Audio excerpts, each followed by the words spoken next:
This Sunday, a lot of questions are about to be answered.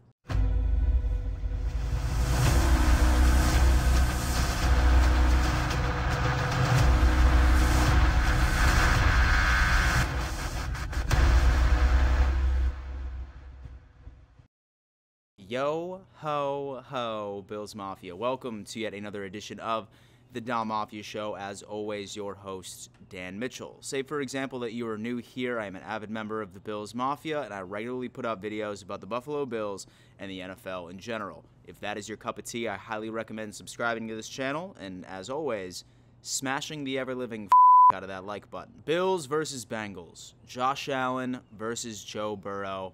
There is so much on the line for this game coming on Sunday at 3 p.m. EST.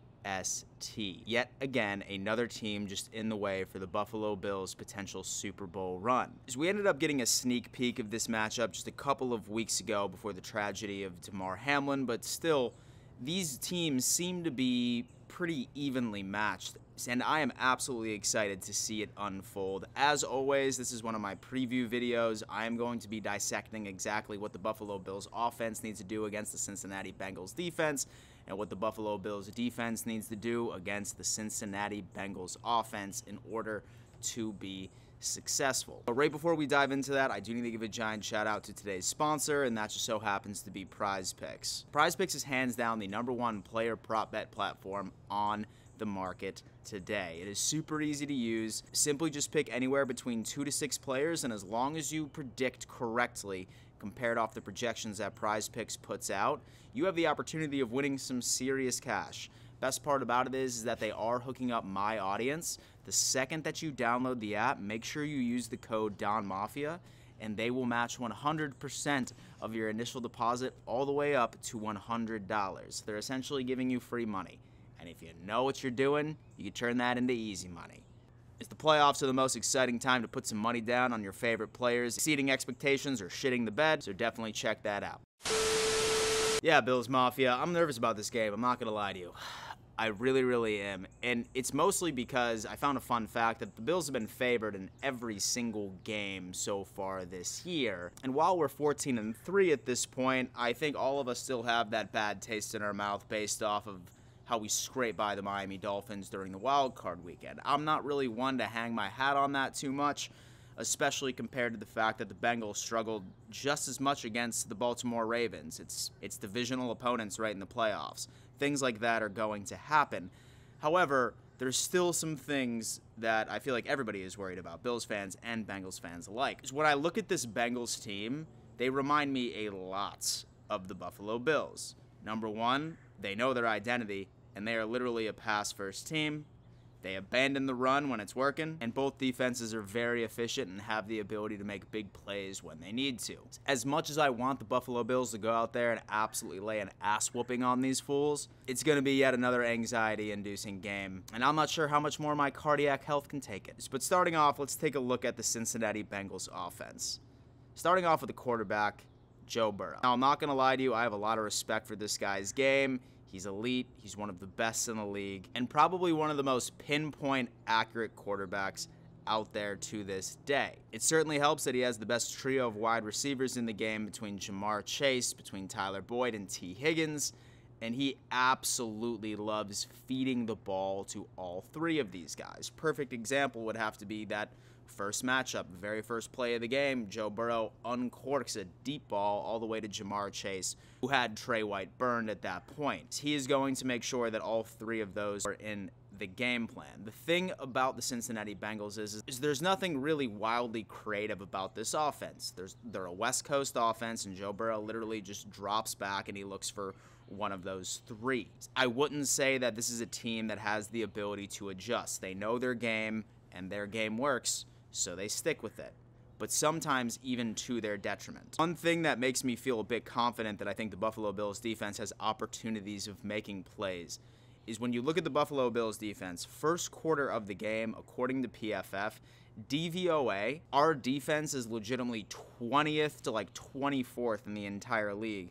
But then in the second, third, and fourth quarters, we are top 5 or top 3, essentially meaning that this defense has the ability to adjust, essentially demonstrating that the Buffalo Bills defense adjusts better than just about anybody on the face of the planet. So I have a lot of confidence in Sean McDermott and Leslie Frazier being able to make those adjustments because, like I said, the Cincinnati Bengals, they don't really run the ball that often. They want to. However, very much like the Bills, say that they even get any sort of success, they just completely abandon it. You know that he is going to be involving those 3 wide receivers, maybe Hayden Hurst as the tight end situation. So as long as the Bills continue to make their adjustments as they have all regular season, I feel like eventually we will set ourselves up for opportunities of winning. The big thing is that we need to be physical on the outside. We really need to be physical on the outside with these both receivers, Trey White and Kyer Elam. I know that Sean McDermott absolutely hates rookies, but Elam, in my opinion, definitely proved his worth going up against the Miami Dolphins. He more than likely saved the game for us. And there's nobody more that I would love to be lining up on the outside to T. Higgins with an absolutely huge, physical, and fast DB. That is how we are going to be evenly matched with this wide receiving core. So we need to be aggressive at the catch point and make as many possible plays as we can. Don't try to be a hero and make a game-winning interception. Say, for example, that it's not 100% apparent that you can make that play, bat the ball down. You cannot afford too many big plays, and this is exactly what the Cincinnati Bengals do. They make these huge plays. We're essentially playing the Buffalo Bills offense, a carbon copy of it. Next up, we need a damn game from our pass rush.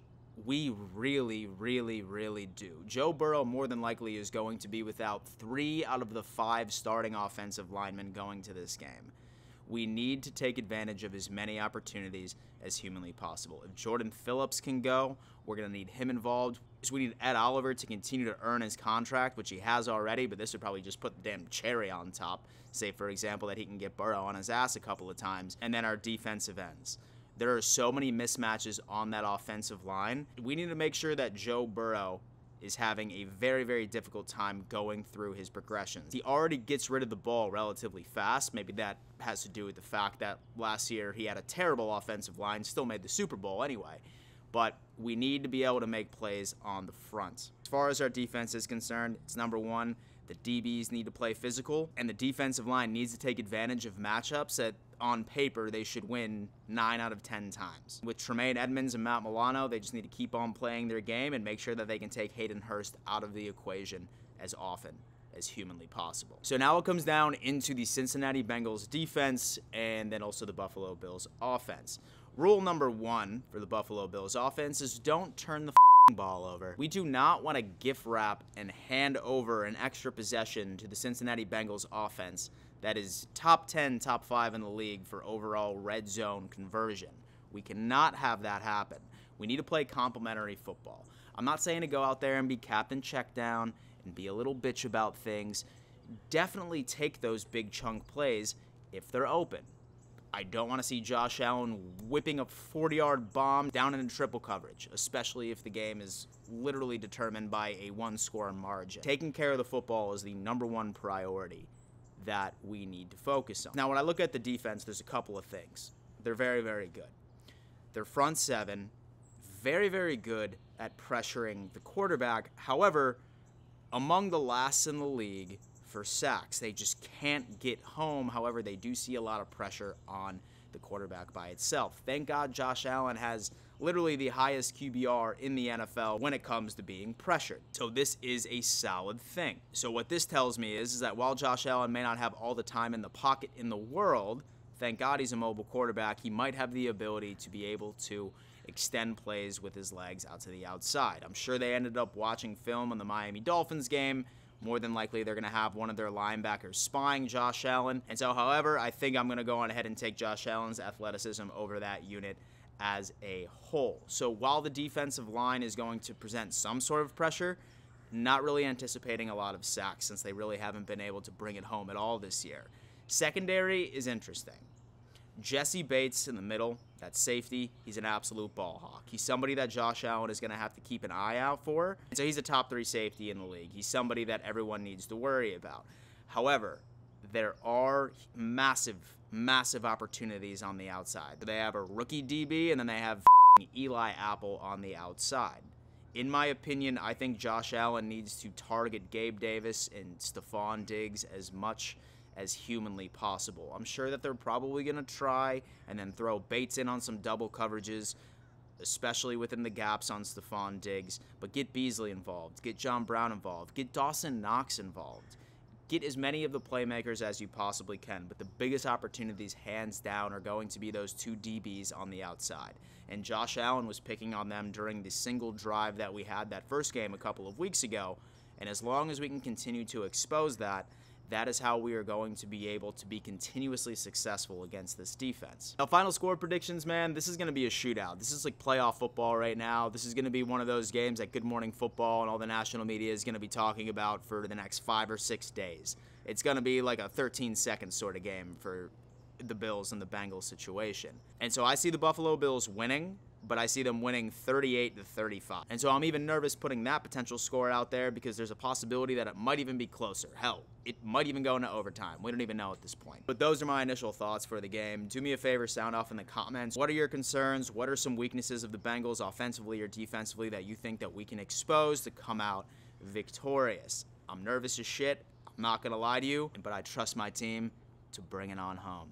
And thank you so much for tuning in. And before I let you go, you better always remember, let's go Buffalo.